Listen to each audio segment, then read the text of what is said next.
used it to plan for this week ahead. As you may have heard on the national news, they're calling this I think they call it Pearl Harbor Week or something.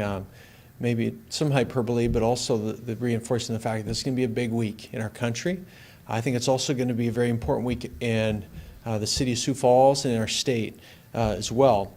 And so, quick update on our case counts, COVID case counts in the city right now. As of noon on Sunday, yesterday, we had 104 confirmed cases in Minnehaha County and 23 in Lincoln County, and the state's reporting 240 cases. So that puts Minnehaha and Lincoln County at about 53% of all the cases in the state.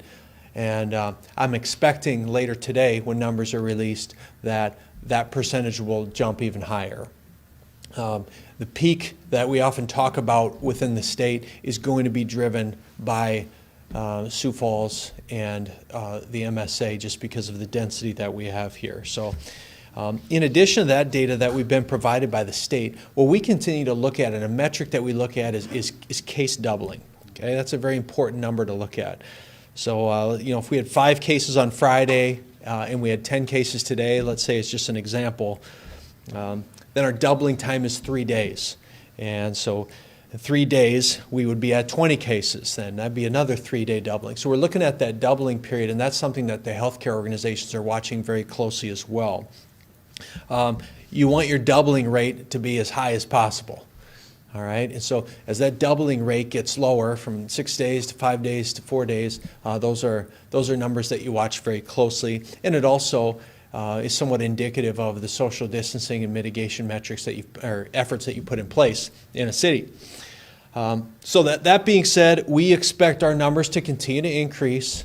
We are still expecting, obviously, the surge. We're at the very just early innings of that right now. But based on the caseload increasing and based on what we're anticipating, especially in this week, I'm announcing today what we're calling a Safer at Home executive proclamation. And I have that here with me today. And these are a new set of guidelines and initiatives coming from our office that we're asking residents and businesses to adhere to. And so I'm going to highlight a couple things in here. I'm not going to read the entire thing. It's about 3 pages long.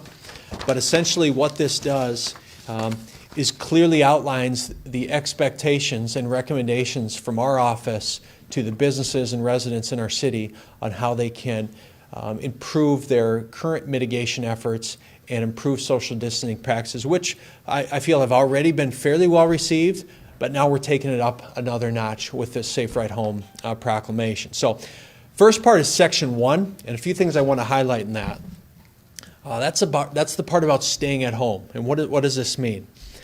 Residents are strongly encouraged to remain in their homes, except for solitary and or household outdoor activities for the promotion of physical and emotional well-being. So residents should limit visits to grocery store and retail stores to once per week and use delivery services. Residents should participate in organized religious activities via remote options when possible. When available, I should say. Residents should visit grocery stores and retail stores with a 1 shopper per household kind of rule. So have a designated shopper, a single shopper in your household who will do the shopping for your house. Whenever possible, residents should avoid taking any children still living at home with them on any essential shopping trips. Residents returning from extended trips or spending the winter in warmer climates should self-quarantine for 14 days upon their return. And then residents should continue to use the takeout, curbside delivery options for restaurants, things like that. And obviously with the social distancing guidelines from the CDC, continue to follow those. Second part of the proclamation relates to health care.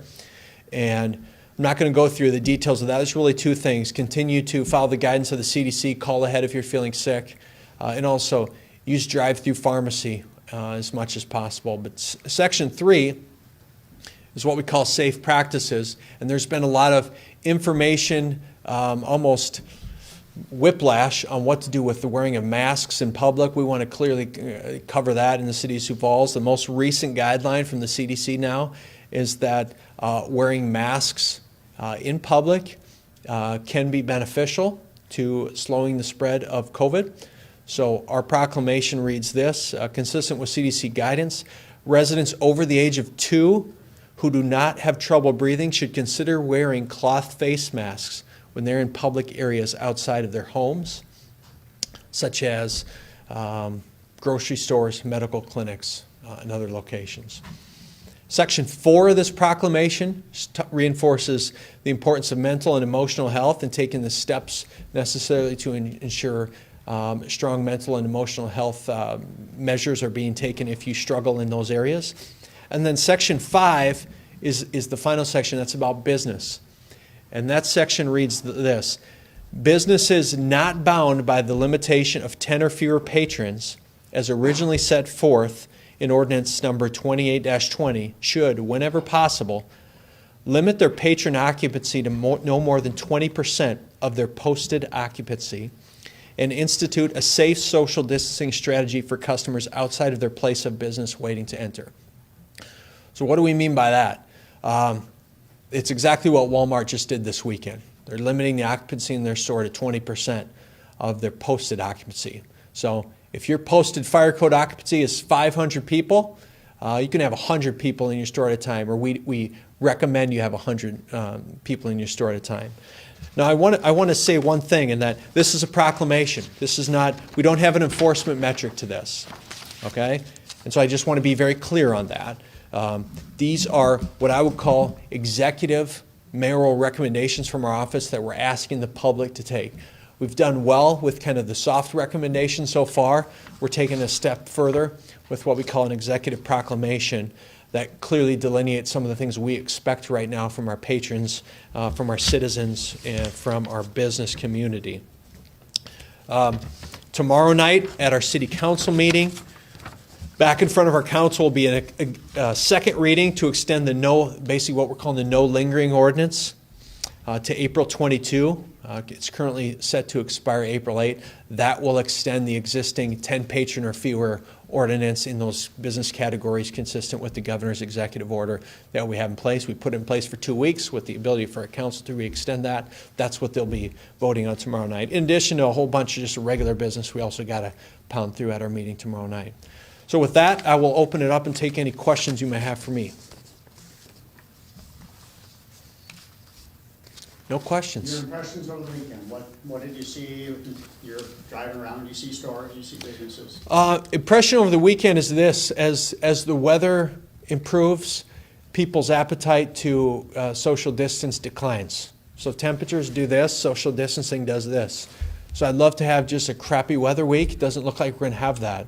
So that was part of the reason why we feel that more firm action and recommendations from our office need to come forward.